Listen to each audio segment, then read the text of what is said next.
Vlogs कहानी की कहानियाँ हमारी ज़िंदगी का एक ऐसा हिस्सा है जिससे हर कोई जुड़ा हुआ है। ज़िंदगी के हर पड़ाव पर हमें अलग अलग कहानियाँ पसंद आती है। कभी कार्टून स्टोरी, कभी लव स्टोरी, कभी सस्पेंस स्टोरी या कभी कुछ और। वीलॉग्स कहानी ऐसा ही चैनल है जो अलग अलग कहानियाँ लेकर आता है। आज इस कहानी में एक अलग ही स्टोरी है जिसे आप सुनिए। और हाँ, आपको स्टोरी अच्छी लगे तो लाइक, शेयर और सब्सक्राइब करना ना भूलें। कमेंट के ज़रिए अपनी प्रतिक्रिया अवश्य दें, हमें इंतज़ार रहेगा। शुक्रिया।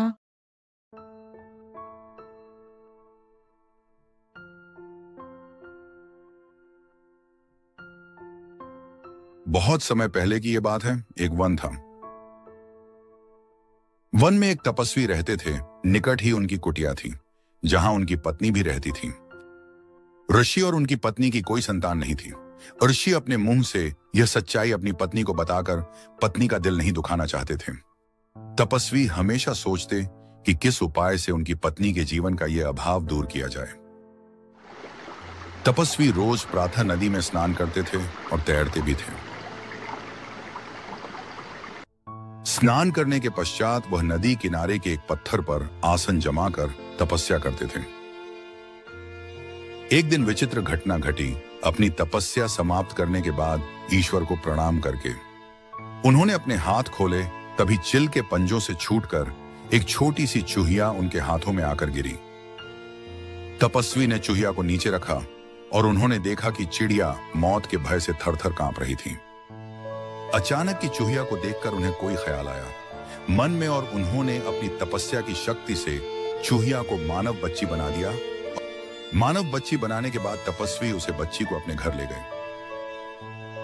अपनी पत्नी को बच्चा देते हुए बोले, सुभाग्य ईश्वर ने तुम्हारी प्रार्थना सुन ली और बच्ची भेज दी। इसे अपनी पुत्री समझकर इसका लालन पालन करो। पत्नी घुटनों के बल नीचे बैठ गई और बच्ची को बाहों में लेने लगी। कितनी प्यारी बच्ची है, मेरी बच्ची ही तो है यह। इसे मैं पुत्री की तरह ही पालूंगी। इस प्रकार चूहिया मानव बच्ची बनकर तपस्वी परिवार में पलने लगी। तपस्वी की पत्नी सच्ची मां की भांति ही उसकी देखभाल करने लगी, घूमने फिरने लेकर जाने लगी। उसने अपनी बच्ची का नाम कांता रखा था। तपस्वी भी कांता से पितावत स्नेह करने लगे। धीरे धीरे वह भूल गए कि उनकी बेटी कभी चूहिया थी। मां तो बच्ची के प्यार में खो गई। वह दिन रात उसे खिलाने और उसे खेलने में लगी रहती। तपस्वी भी अपनी पत्नी को ममता लुटाते देख प्रसन्न होते कि आखिर संतान न होने का दुख अब नहीं रहा। तपस्वी ने स्वयं भी उचित समय आने पर कांता को शिक्षा दी और सारी ज्ञान विज्ञान की बातें सिखाई। समय व्यतीत होता गया और पंख लगाकर उड़ने लगा। देखते ही देखते मां का प्रेम तथा तपस्वी का स्नेह व शिक्षा प्राप्त करती कांता बढ़ते बढ़ते 16 वर्ष की सुंदर सुशील योग्य युवती बन गई। मां धीरे धीरे बूढ़ी होती गई और उसे बेटी के विवाह की चिंता सताने लगी। वक्त के साथ पंडित भी बूढ़ा हो चला था। एक दिन उसने तपस्वी से कह डाला, अब हमारी कांता विवाह योग्य हो गई है, हमें उसके हाथ पीले कर देने चाहिए। तभी कांता वहां आ पहुंची। उसने अपने केशों में फूल गूंथ रखे थे, चेहरे पर यौवन दमक रहा था। तपस्वी को लगा कि उनकी पत्नी ठीक कह रही है। उन्होंने अपनी पत्नी को कहा, मैं हमारी बिटिया के लिए अच्छे से अच्छा वर ढूंढ निकालूंगा। उन्होंने अपने तपोबल से सूर्य देव का आह्वान किया। सूर्य तपस्वी जी के सामने प्रकट हुए और बोले, प्रणाम मुनिश्री। कहिए, आपने मुझे क्यों स्मरण किया? क्या आज्ञा है? तपस्वी ने कांता की ओर इशारा करके कहा, यह मेरी बेटी है, सर्वगुण सुशील है। मैं चाहता हूं कि तुम इसे विवाह कर लो। तभी कांता बोली, तात, यह बहुत गर्म है, मेरी तो आंखें चुंधिया रही है। मैं इनसे विवाह कैसे करूं? न कभी इनके निकट जा पाऊंगी न देख पाऊंगी। तभी तपस्वी बोले, ठीक है, दूसरे और श्रेष्ठ वर देखते हैं। तभी सूर्यदेव बोले, ऋषिवर, बादल मुझसे भी श्रेष्ठ है, वह मुझे भी ढक लेता है, उससे बात कीजिए। सूर्यदेव ने नम्रता पूर्वक जवाब देने पर तपस्वी और कांता वहां से चले गए। तपस्वी के बुलाने पर बादल गरजते बिजलियां चमकते प्रकट हुए। काले बादलों को देखते ही कांता बोली, तात, यह तो बहुत काले रंग का है और मेरा रंग तो गोरा है, हमारी जोड़ी नहीं जमेगी। तपस्वी ने बादल से पूछा। तभी बादल ने उत्तर दिया, पवन, वह मुझे भी उड़ाकर ले जाता है, मैं तो उसी के इशारे पर चलता रहता हूँ। पवन देव की बात सुनकर दोनों वहां से चले गए। तपस्वी ने पवन देव का आह्वान किया। पवन देव प्रकट हुए तो तपस्वी ने कांता से पूछा, पुत्री, तुम्हें यह वर पसंद है? कांता ने अपना सिर हिलाया। नहीं तात, यह बहुत चंचल है, एक जगह टिकेगा ही नहीं, इसके साथ गृहस्थी कैसे जमेगी? तपस्वी ने पवन देव से पूछा। तुम ही बताओ कि तुमसे श्रेष्ठ कौन है? पवन देव बोले, पर्वत मुझसे भी श्रेष्ठ है, वह मेरा रास्ता रोक लेता है। तपस्वी और कांता वहां से चले गए। तपस्वी के बुलाने पर पर्वतराज प्रकट हुए और बोले, मुनिवर, आपने मुझे क्यों याद किया?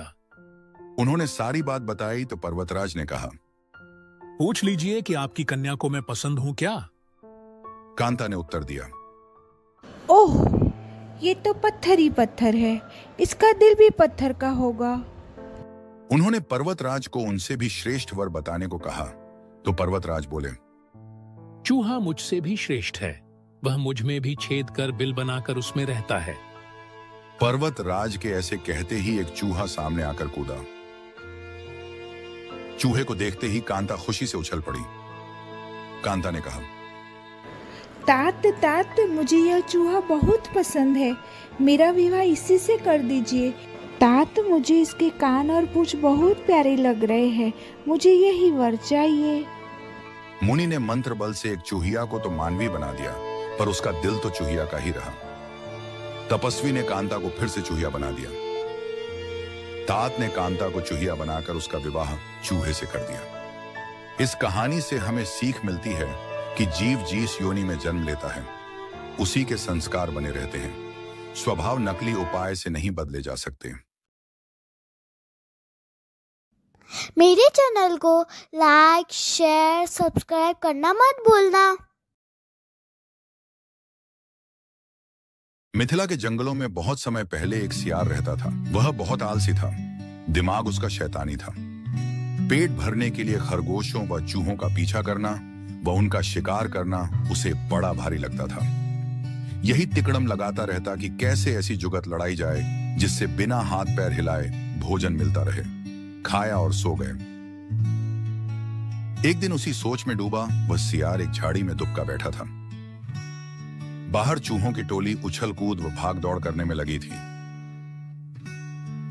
सियार उन्हें देखता रहा। उसके मुंह से लार टपकती रही। फिर उसके दिमाग में एक तरकीब आई। वह उन चूहों के बिल के पास जाकर एक टांग पर खड़ा हो गया।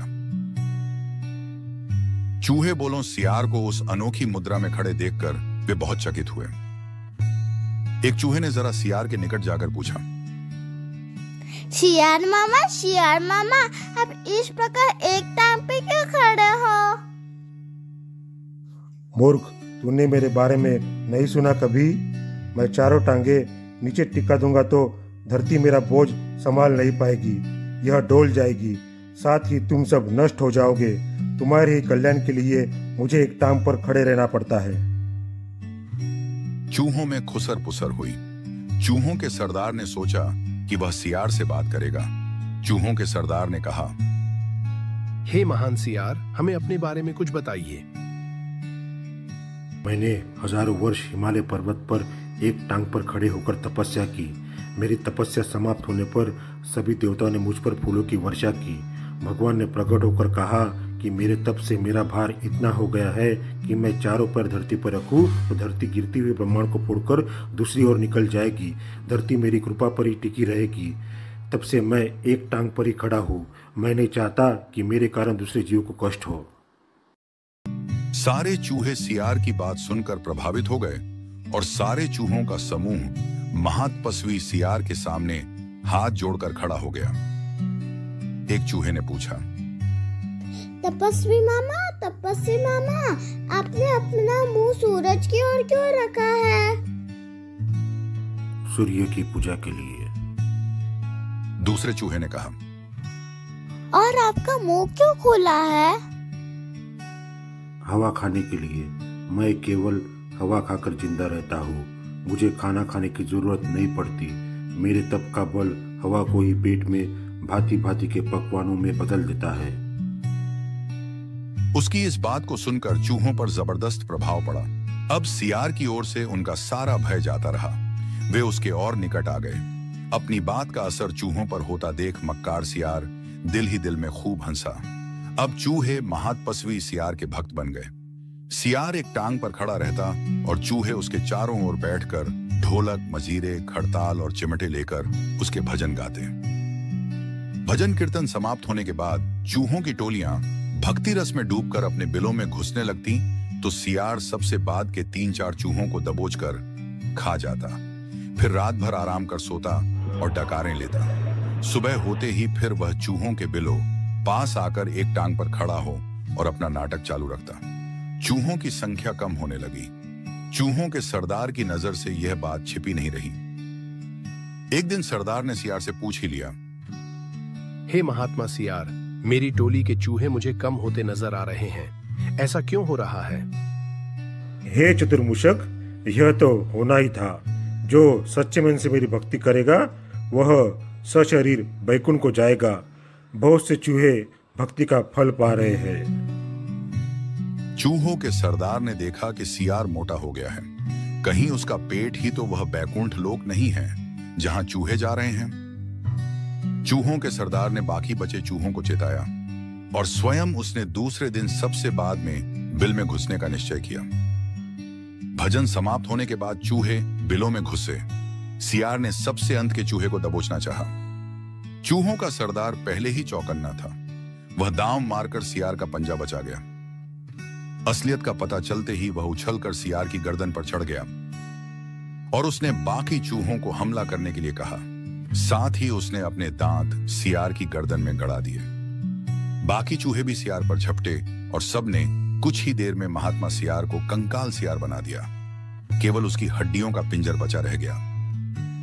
यह कहानी से हमें सीख मिलती है कि ढोंग कुछ ही दिन चलता है, फिर ढोंगी को अपनी करनी का फल मिलता ही है। मेरे चैनल को लाइक, शेयर, सब्सक्राइब करना मत भूलना। एक बार बादशाह अकबर कुछ इधर उधर ढूंढ रहे थे। बीरबल ने पूछा, जहांपना, आप क्या ढूंढ रहे हैं? तभी अकबर के मन में बीरबल के साथ मजाक करने का ख्याल आया और उन्होंने ऐसे ही बोल दिया, बीरबल, हम कब से अनारकली को ढूंढ रहे हैं, पर वह हमें मिल क्यों नहीं रही है? बीरबल समझ गए कि जहां पनाह उसके साथ मस्ती कर रहे हैं, तो उसने भी जवाब दिया, जहां पनाह, हम मुगल हैं, गूगल नहीं।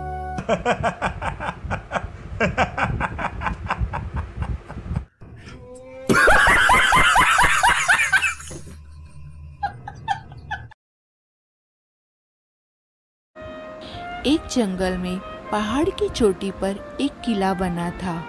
किले के एक कोने के साथ बाहर की ओर एक ऊंचा विशाल देवदार का पेड़ था। देवदार के पेड़ पर एक उल्लू रहता था और पास ही एक बड़ी सी झील थी जिसमें हंसों का निवास था। उल्लू पेड़ पर बैठा झील को निहारा करता था। उसे हंसों का तैरना और उड़ना जैसे उसको मंत्रमुग्ध कर देता था।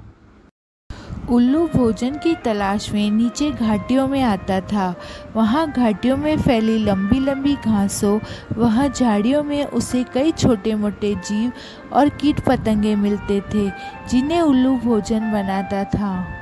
उल्लू सोचा करता कि कितने शानदार पक्षी है हंस, एकदम दूध सा सफ़ेद, बुलबुला शरीर, सुराहीदार गर्दन, सुंदर मुख, वह तेजस्वी आंखें।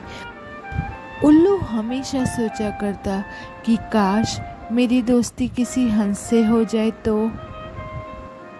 एक दिन उल्लू पानी पीने के बहाने झील के किनारे उगी एक झाड़ी पर उतरा। निकट ही एक बहुत शालीन व सौम्य हंस पानी में तैर रहा था। हंस तैरता हुआ झाड़ी के निकट आया। उल्लू हंस को पूछता है, हंस जी, आपकी आज्ञा हो तो पानी पी लूं, बड़ी प्यास लगी है। हंस ने चौंक कर उसे देखा और बोला, मित्र, पानी प्रकृति द्वारा सबको दिया गया वरदान है। इस पर किसी एक का अधिकार नहीं। उल्लू ने पानी पिया, फिर सिर हिलाया जैसे उसे निराशा हुई हो। हंस ने पूछा, मित्र, असंतुष्ट नजर आते हो, क्या प्यास नहीं बुझी? उल्लू ने कहा, हे हंस, पानी की प्यास तो बुझ गई, पर आपकी बातों से मुझे ऐसा लगा कि आप नीति व ज्ञान के सागर हैं। मुझ में उसकी प्यास जग गई है, वह कैसे बुझेगी? हंस मुस्कुराया और बोला, मित्र, आप कभी भी यहाँ आ सकते हैं। हम बातें करेंगे। इस प्रकार मैं जो जानता हूँ वह आपका हो जाएगा और मैं भी आपसे कुछ सीखूंगा। इसके पश्चात हंस और उल्लू रोज मिलने लगे।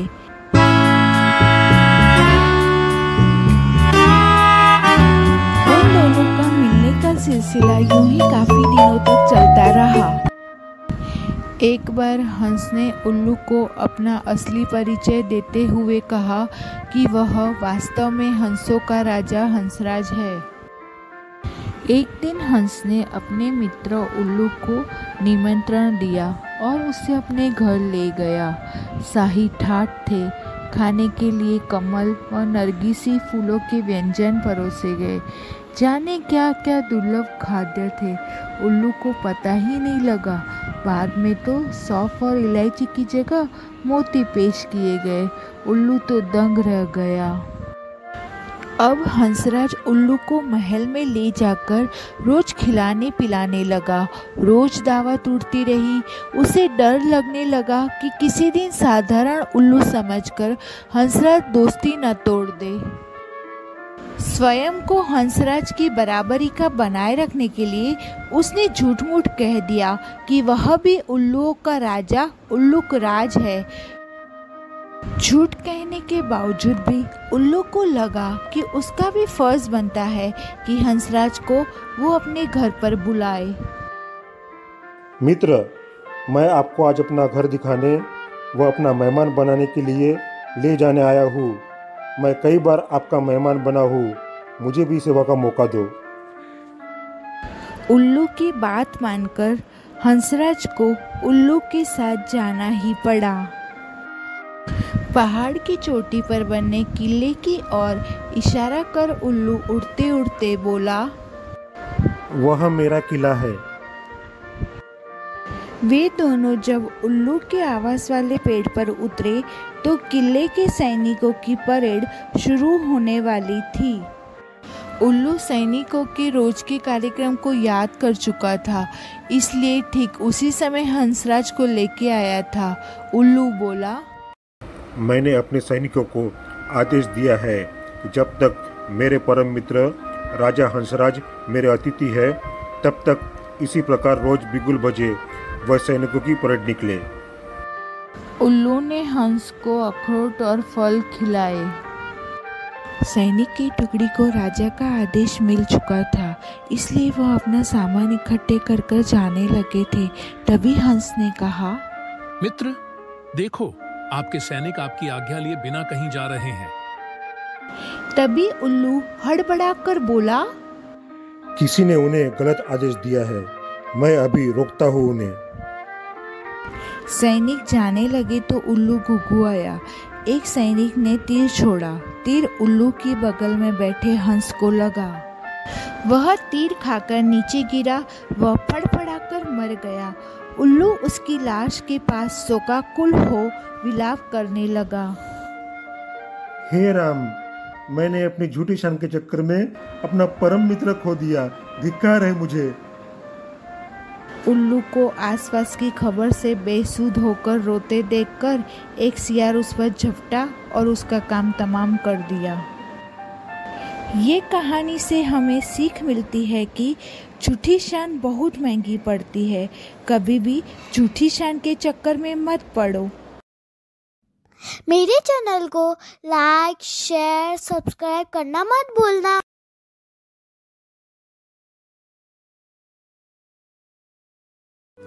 दादाजी, पिछली बार आपने मुझे बीरबल की हाजिर जवाबी वाली कहानी सुनाई थी ना?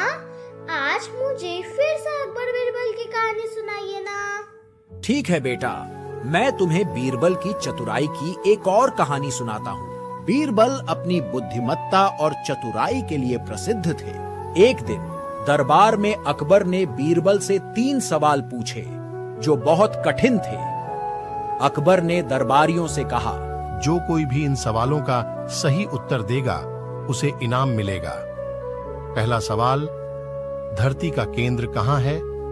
दूसरा सवाल, आकाश में कितने तारे हैं? और तीसरा सवाल, दुनिया में कितने पुरुष और महिलाएं हैं? सभी दरबारी परेशान हो गए।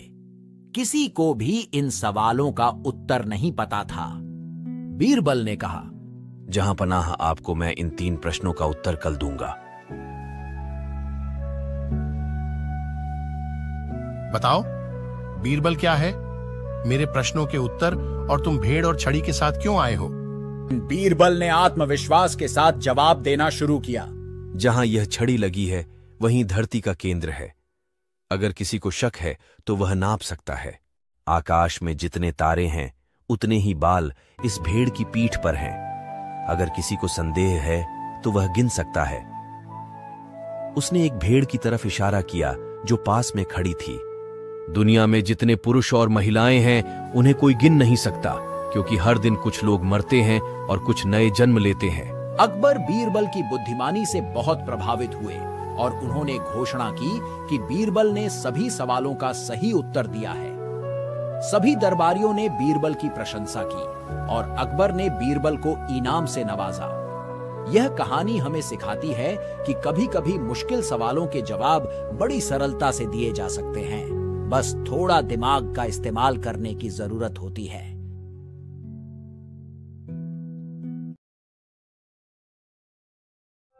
यह कहानी अमेरिका के एक खूबसूरत शहर से शुरू होती है, जहां लोग अपनी अनोखी कहानियों के साथ एक खास जिंदगी जीते हैं।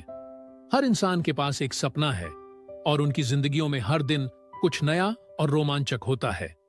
आज हम आपको लेकर चलेंगे इसी शहर की एक ऐसी कहानी की ओर जो आपको हंसाएगी, रुलाएगी और सोचने पर मजबूर कर देगी।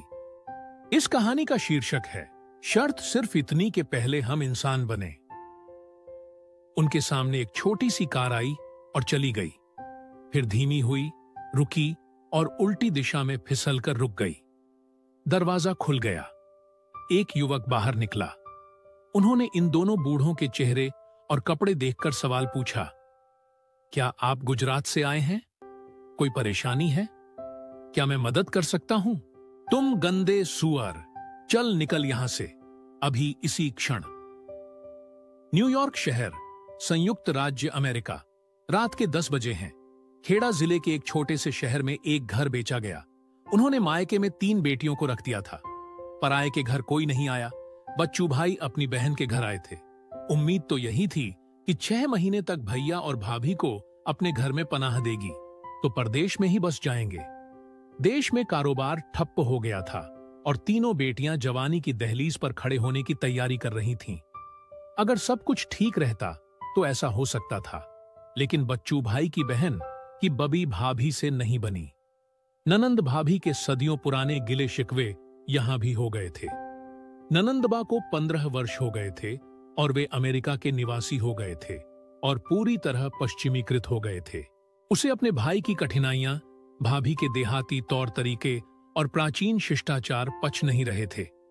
न हालात देखे, न वक्त, और बोले, निकल जाओ इस घर से। बच्चू भाई और बबी बहन ने 4 किताबें पढ़ी थीं।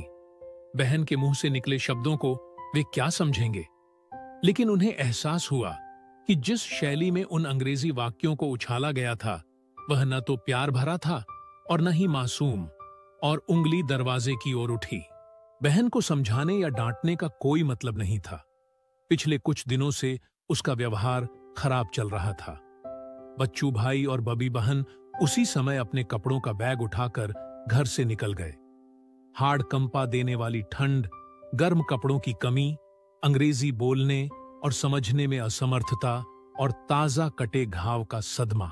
दोनों सड़क के फुटपाथ पर बैठ गए, मानो आधी रात को ठंड में ठिठुर कर मौत की शरण में पहुंचने की मानसिक तैयारी नहीं की हो। ऐसे ही 1 घंटा बीत गया। एक छोटी सी कार वहां आई और उनके सामने से निकल गई, फिर धीमी हुई, रुकी और उल्टी दिशा में फिसल कर रुक गई। दरवाजा खुल गया। एक युवक बाहर निकला। इन दोनों कांपते बूढ़ों के चेहरे और कपड़े देखकर शुद्ध गुजराती में पूछा, क्या आप गुजरात से आए हैं? कोई परेशानी है? क्या मैं आपकी मदद कर सकता हूं? सिर्फ 3 आसान सवाल। बच्चू भाई ने उत्तर देने से पहले आकाश की ओर देखा। वाह, मेरे रण छोड़ राय, डाकोर ना ठाकोर, आपने साबित कर दिया है कि आप सचमुच हैं। नहीं तो यह अनजान युवक मेरी मातृभाषा में बात करेगा और मेरी बहन अंग्रेजी में गालियां दे रही है। मेरी बहन ने रोते रोते सारी आपबीती का वर्णन किया। युवक ने कहा, यू डोंट वरी, क्षमा करें, मैं गुजराती में बोलता हूं। तुम्हें चिंता करशो नहीं, आप चिंता ना करें। ऐसे समय में मैं और क्या कर सकता हूं, लेकिन आप मेरी कार में बैठो। मैं एक कमरा में रहता हूं, आप आज रात मेरे साथ रहना, फिर शांति से सोचें कि क्या किया जा सकता है। दोनों लोग कार में बैठकर कमरे पे चले गए। युवक सौराष्ट्र के एक गांव का रहने वाला था। पढ़ने के लिए आया था, काम भी करता था। पसीना बहाकर पैसा कमाना और मितव्ययता से खर्च करना उनके 2 जीवन मंत्र थे। इसमें इन 2 लोगों का भार भी आया। युवक ने फ्रिज में ठंडा हो चुका सैंडविच निकालकर माइक्रोवेव में गर्म करके मेहमानों को खिलाया और खुद भी खाया। दूध पी, फिर जमीन पर 3 बिस्तर बिछाए। बबी बेन ने कहा, बेटा अपना नाम बताओ। ऋग्वेद। लेकिन यहां के लोग इस नाम को 7 पीढ़ियों तक भी सीख कर नहीं बोल सकते, इसलिए मैंने इसे छोटा कर दिया। यहां सब लोग मुझे रॉकी कहते हैं, लेकिन आप मुझे ऋग्वेद कह सकते हैं। बच्चू भाई हंसे, बेटा मुझे यह पसंद आ सकता है, लेकिन तुम्हारी चाची को इतना कठिन नाम पसंद नहीं आएगा, उसके लिए इसे रॉकी रहने दो। फिर उन्होंने गंभीरता से कहा, आज रात के लिए इतना ही काफी है, कल सुबह यहीं से। जल्दी करने की कोई जरूरत नहीं है अंकल, मैं इस किराए के कमरे में अकेला रहता हूं। मेरा आधा दिन कॉलेज में और बाकी दिन नौकरी में बीतता है। मैं सुबह जल्दी निकल जाता हूं, रात को 11 बजे वापस आता हूं। आप यहां रहेंगे तो मुझे 2 चीजों से राहत मिलेगी। मेहमानों पर पहाड़ जैसा बोझ न पड़े, इसलिए रॉकी ने मुस्कुराते हुए कहा, सुबह मुझे दरवाजा लॉक नहीं करना पड़ेगा, और अगर आंटी चाय बना देगी तो मैं भूखा नहीं जाऊंगा। तुमने ये क्या कहा रॉकी बेटा?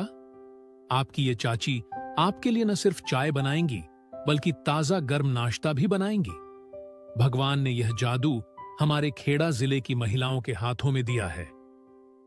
अगले दिन सुबह बबी बेन ने चाय के साथ स्वादिष्ट खमन बनाया।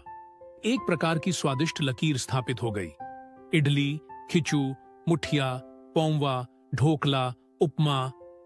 रॉकी की समस्या खत्म हो गई। कभी कभी वह धन्यवाद देने के लिए अपने होंठ खोल देता था, तब बबी बेन चिल्लाती थी, हम क्या कर रहे हैं बेटा? आप सचमुच एक उपकार कर रहे हैं। पराये देश में 2 अज्ञात व्यक्तियों को आश्रय देकर।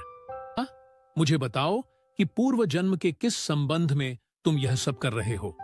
इस दुनिया में सभी सवालों का कोई जवाब नहीं है, और भावनाओं का दुनिया में कोई जवाब नहीं है।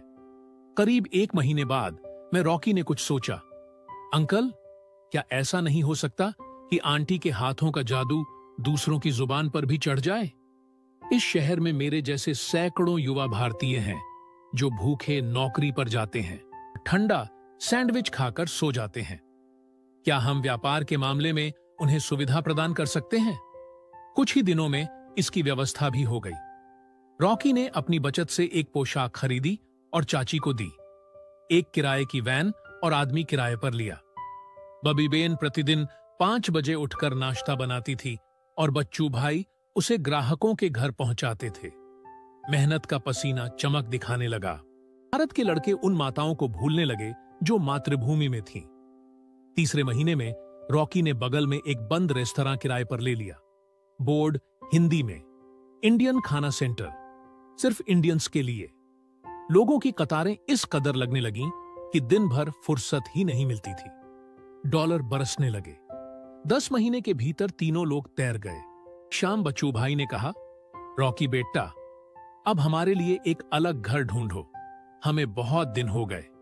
नहीं बेटा, तुम्हें कोई दिक्कत नहीं है, लेकिन हमारा विचार है कि हम अपनी तीनों बेटियों को यहीं बुला लें। तेरा हमारे साथ ऐसा क्या रिश्ता है जो हमें तुम पर बोझ बनाता है? बस अंकल, अब और मत कहना। हमें बड़ी बिल्डिंग लेनी है। आप भी तीनों बेटियों को यही बुला लीजिए, लेकिन हम साथ रहेंगे। एक और बात, आप दोनों पूछते रहते हो ना, हमारे बीच कोई सगाई या रिश्ता नहीं है? मैं आपसे पूछता हूं, क्या आप अपनी बड़ी बेटी का हाथ मेरे हाथों में देंगे? फिर मुझे आपको अंकल आंटी कहने की जरूरत नहीं पड़ेगी। अरे, लेकिन आप दोनों जवाब देने के बजाय रोने क्यों लगे? कुछ कहो। अगर बोल नहीं सकते तो सिर हिलाकर हां कह दीजिए। ऐसी खुशी की उन दोनों ने कभी सपने में भी कल्पना नहीं की थी। बच्चू भाई और बबी बहन ने सिर हिलाकर नहीं, बल्कि रघवेद के सिर पर हाथ रखकर हां कहा। पैर छूकर आशीर्वाद लेना बहुत आसान है, लेकिन जब हमारे कर्म किसी के दिल को छू जाते हैं तो उसके दिल से जो आशीर्वाद मिलता है वही असली आशीर्वाद होता है।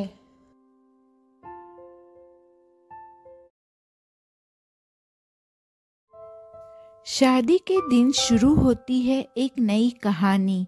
दो अजनबी दिलों की एक पहचान बन जाती है पुरानी। दिन बीते समझ के रंग भरते हैं रिश्तों में, और प्यार खुद ब खुद समा जाता है जज्बातों में। अजनबी से अपने बन जाते हैं कुछ ही पलों में, और पति पत्नी एक दूसरे के सपनों का हिस्सा बन जाते हैं। जिंदगी के सफर में साथी और हम सफर बनकर प्यार का एहसास हर दिन नए रंगों में ढलता है। आज की कहानी का शीर्षक है व्रत का चमत्कार, एक प्रेम कहानी। शालिनी एक दिन तारों को देख रही थी। पति घर नहीं थे और पति की प्रतीक्षा करते करते कुछ सोच रही थी। इंतजार की घड़ियां बड़ी अजीब होती है। इंतजार की घड़ियां बड़ी अजीब होती है। कभी खुशी तो कभी तकलीफ होती है। शालिनी का पति सुबोध एक इंजीनियर था। दोनों का विवाह शालिनी के पिता और सुबोध के पिता की सहमति से हुआ था। हालांकि सुबोध को शालिनी में उतनी रुचि नहीं थी, फिर भी दोनों ने अपने कर्तव्य का पालन किया। समय के साथ उनका संबंध और मजबूत हो गया। शालिनी एक संपूर्ण हिंदू संस्कृति में पली बड़ी संस्कारी महिला थी। उसने शादी के 3 साल पूरे कर लिए थे, फिर भी उसने कभी भी शिकायत का एक शब्द नहीं कहा। वह न तो व्रत भूलती थी और न ही पति का इंतजार करना। वह पति के लिए कभी कोई परेशानी खड़ी नहीं करती थी। शालिनी के मायके से अचानक फोन आया। वो खुशी से फोन उठाती है। माँ से बातें करके वह खुश हो गई। फिर माँ ने अपनी हंसती हुई बेटी का दर्द पहचान लिया। तो माँ ने कहा, अब चैत्र मास शुरू होने वाला है। यदि तुम नवरात्रि का व्रत करोगी तो तुम्हारे सारे कष्ट दूर हो जाएंगे। बेचारी शालिनी ने यह सब सुना और कुछ भी कहे बिना रो पड़ी और फोन काट दिया। ऐसा लगा जैसे उसने अपने जीवन का सबसे बड़ा बलिदान कर दिया हो, फिर भी वह कुछ भी नहीं बोल पाई। फिर उसने सोचा, अगर माँ की श्रद्धा है तो इस व्रत को मैं जरूर करूंगी। उसने चैत्र मास की नवरात्रि शुरू की। उसकी इच्छा थी कि वह अपने पति के साथ बैठकर रात का भोजन करे। लगातार 1 घंटे तक खड़े रहने की वजह से पैर में दर्द हो रहा था, लेकिन सुबोध की कोई खबर नहीं मिली और अब पिंडलियों में भी दर्द होने लगा था। उसने एक आह भरते हुए एक नजर सड़क पर डाली और वापस रसोई की ओर मुड़ गई और मनोमन यह आश्वासन भी खुद को दिया, ऐसे कहाँ जाएंगे, आज नहीं तो कल आना तो इसी घर में है, आज नहीं तो कल आएंगे और आखिरकार आना तो यही है। इसी तरह टूटे हुए दिल पर विश्वास का मरहम लगा रही थी, तभी आंखों में आंसू आ गए। फिर सोचा कि रसोई में जाकर खाना गर्म कर लूं। एक ही बार भोजन करना था, इसलिए सोचा गरम कर लूं। फिर सोचा खुद को ही तो खाना है, तो ये सब रहने देती हूँ। चलो अब ऐसे ही खाएंगे। और थाली तैयार करने ही वाली थी कि तभी दरवाजे की घंटी बजी। अब कौन होगा, क्योंकि अभी पति के आने का समय नहीं था। वो रात के 1:30 बजे या 2 बजे से पहले कहाँ आते हैं। दरवाजे की ओर बढ़ी, दरवाजा खोला तो सामने सुबोध खड़ा था। उसने शालिनी के गले में एक फूलों का हार डाल दिया और उसके हाथ में गजरा था। मैंने तुझसे सिर्फ तेरा वक्त मांगा था, मैंने तुझसे सिर्फ तेरा वक्त मांगा था, पर तूने मुझे मेरी सारी खुशियाँ लौटा दी। शालिनी को कुछ समझ नहीं आया, लेकिन लोचन बहने लगे। सुबोध ने कहा कि मैं तुम्हारे लिए गजरा लाया हूँ। शालिनी को विश्वास नहीं हुआ, इसलिए उसने कोई जवाब नहीं दिया। सुबोध ने उसका हाथ पकड़कर कहा, चलो तुम्हारा व्रत है ना। तेरा साथ जो मिला तो सारा जहां अपना लगा, तेरा साथ जो मिला तो सारा जहां अपना लगा। खुदा भी हंस पड़ा जब तुझे मेरे करीब देखा। हम दोनों साथ खाना खाते हैं। शालिनी को सचमुच तो कुछ समझ नहीं आया, लेकिन मन ही मन वह माँ के प्रति अपना आभार प्रकट कर रही थी। शालिनी का जीवन आश्चर्य से भरा था। उसे अपनी जिंदगी अब एक सपने की तरह लग रही थी। दोनों पति पत्नी अब एक दूसरे के प्रति समर्पित हो गए और आगे भी एक दूसरे को समर्पित होकर जीवन जी रहे थे। ऐसा काफी समय तक चलता भी रहा और अब तो घर में एक नन्ही परी भी खेलने लगी। एक दिन शालिनी अपने पति का मूड अच्छा देखकर पूछती है, सुबोध ऐसा क्या हो गया जो तुम बदल गए हो। अपनी बेटी के साथ खेलते हुए शालिनी कहती है, मुझे अब भी यकीन नहीं हो रहा कि उस सुबह जब मैं तैयार होकर आईने में देख रही थी और मेरी मांग में काफी सिंदूर था और आपके मुख से ये शब्द निकले कि हे भगवान, कब तक तुम सुहागन बनने का नाटक करोगी। फिर सुबोध ने कहा, मैं भी उठकर तैयार हो गया और कार लेकर ऑफिस चला गया। कार चलाते वक्त वह वाक्य मेरे दिमाग में घूमता रहा। तभी एक छोटी सी दुर्घटना हुई, एक छोटा सा एक्सीडेंट हुआ। सड़क पर चलते एक भगवा साधु को टक्कर मार दिया मैंने, जिससे वह सड़क पर गिर गए। मुझे बहुत डर लग रहा था कि अगर ये मर गए तो बड़ी मुसीबत हो जाएगी। तो मैं नीचे उतरा और देखा कि वह जीवित है। सौभाग्य से वे भिक्षु अभी भी सांस ले रहे थे। लेकिन यह अच्छा हुआ, मैं तुरंत उन्हें अस्पताल ले गया और उनकी पट्टियों और इलाज के लिए पैसे दिए। मैंने उन्हें अपना कार्ड दिया और ऑफिस जाने लगा। तभी साधु ने मेरा हाथ पकड़ लिया और कहा कि आज मेरी नहीं बल्कि तेरी मौत लिखी है। जिस मौत से मैं बचा वो मेरा मुकद्दर नहीं था। शायद किसी की दुआओं ने मेरी जिंदगी लिख दी थी। साधु ने कहा, किसी की मन्नत से तुम बच गए हो और अब उसके प्यार की सराहना करना, क्योंकि वह आपके इस नए जन्म के लिए जिम्मेदार है। गिरते हैं, संभलते हैं, फिर आगे बढ़ जाते हैं। गिरते हैं, संभलते हैं, फिर आगे बढ़ जाते हैं, पर कुछ हादसे हमें नया इंसान बना जाते हैं। सुबोध शालिनी को कहता है, मैं आपके प्यार और समर्पण को जानकर वापस आया हूँ। उस दिन मुझे आने में देर हो गई। साधु महात्मा को इलाज कराने में लगभग पूरा दिन लग गया। फिर मैं ऑफिस पेंडिंग काम करने पहुंचा। उस साधु महात्मा से सत्य सुना था। तभी से मेरा मन तुमसे मिलने को मचल रहा था, लेकिन ईश्वर परीक्षा ले रहा था। सुबह 10:30 बजे जो प्यार का एहसास हुआ था, वो रात 10:30 बजे तक महसूस होता रहा जब मैंने तुम्हारा चेहरा देखा। तेरी मोहब्बत ने मुझे नया जन्म दिया।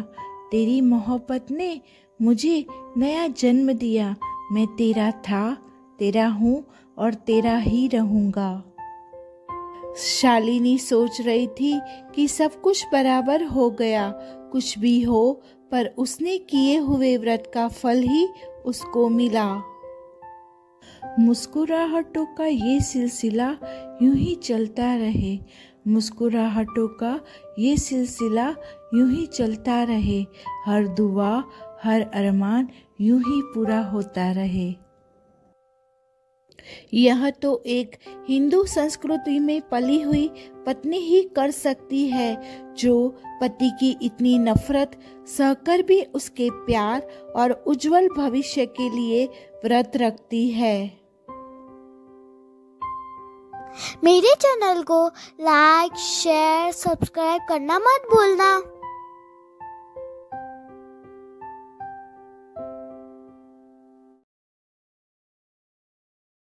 पापा मुझे कहानी सुनाओ ना, मैंने अपना होमवर्क कर लिया है। छोटे से गांव में एक बुद्धिमान व्यक्ति रहता था जिसका नाम अचल था। अचल को हर किसी की समस्याओं का हल जानने के लिए गांव वाले बहुत सम्मान देते थे। वह हमेशा सवाल पूछने वालों को एक कहानी सुनाकर या एक प्रश्न पूछकर जवाब देता था, जिससे वे खुद ही समाधान ढूंढ सकते थे। एक दिन गांव में एक युवा लड़का आया जिसका नाम अर्जुन था। अर्जुन बहुत ही चतुर और जिज्ञासु था। वह अचल के ज्ञान के बारे में सुनकर बहुत प्रभावित हुआ और उसने सोचा कि वह अचल से कुछ ऐसा पूछेगा जिसका उत्तर देना मुश्किल हो। अर्जुन ने एक योजना बनाई और अचल के पास गया। अर्जुन ने अपने हाथ में एक छोटी चिड़िया छुपा रखी थी।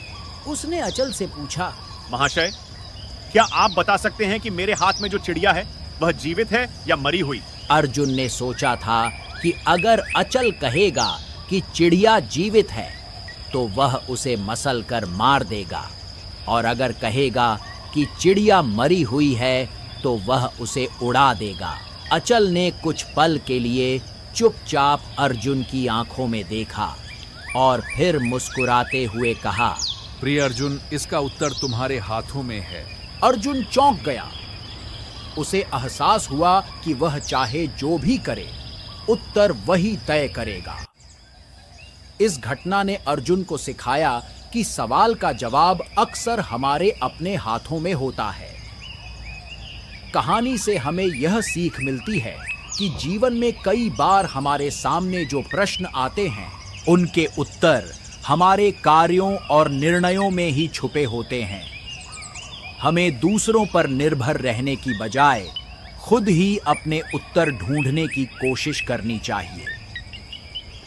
अचल ने यह सरल किंतु गहरा संदेश देकर अर्जुन को और गांव वालों को जीवन की महत्वपूर्ण शिक्षा दी। मेरे चैनल को लाइक, शेयर, सब्सक्राइब करना मत भूलना।